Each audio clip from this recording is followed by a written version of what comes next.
Euro cup ക്വാർട്ടറിൽ England Switzerland ആവേശ പോരാട്ടം പുരോഗമിക്കുന്നു. ആദ്യ പകുതി ഗോൾ രഹിത സമനിലയിൽ പിരിഞ്ഞിരിക്കുകയാണ്.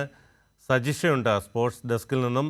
സജിഷ, ആവേശ പോരാട്ടത്തിൽ ആദ്യ പകുതിയിൽ രണ്ടുപേരും ഗോളുകളൊന്നും തന്നെ നേടിയിട്ടില്ല. എന്താണ് പുതിയ വിവരങ്ങൾ? പോരാട്ടമാണ് ഇപ്പോൾ നടന്നുകൊണ്ടിരിക്കുന്നത്. ശരിക്കും പറയുകയാണെങ്കിൽ ഒരു ത്രില്ലിംഗ് ഗെയിം. ആദ്യ പകുതിയിൽ രണ്ട് ടീമും ഗോളുകളൊന്നും നേടിയിട്ടില്ല. പക്ഷേ ഇംഗ്ലണ്ട് ചെറിയ മാറ്റങ്ങളുമായിട്ടാണ് ഇറങ്ങിയിട്ടുള്ളത്.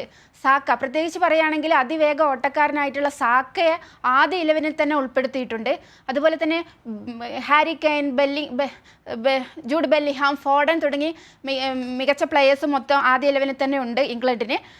നല്ല ഡിഫൻസ്, പിക്ഫോർഡിൻ്റെ കീപ്പിംഗ് എല്ലാം ഇംഗ്ലണ്ടിന് മുതൽക്കൂട്ടായിട്ട് നിൽക്കുന്നുണ്ട്. പക്ഷേ സ്വിറ്റ്സർലൻഡ് വെറുതെ വിടുന്ന ലക്ഷണമില്ല. കാരണം ഈ ഇറ്റലിയെ പോലെയുള്ള വമ്പൻ ടീമിനെ പ്രീ ക്വാർട്ടറിൽ അട്ടിമറിച്ചിട്ടാണ് സ്വിറ്റ്സർലൻഡ് വന്നിട്ടുള്ളത്.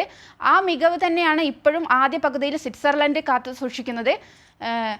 രണ്ട് ടീമും നല്ല മുന്നേറ്റങ്ങൾ നടത്തുന്നുണ്ട്. പക്ഷേ ഗോളുകൾ ഇതുവരെ വന്നിട്ടില്ല ബിനു.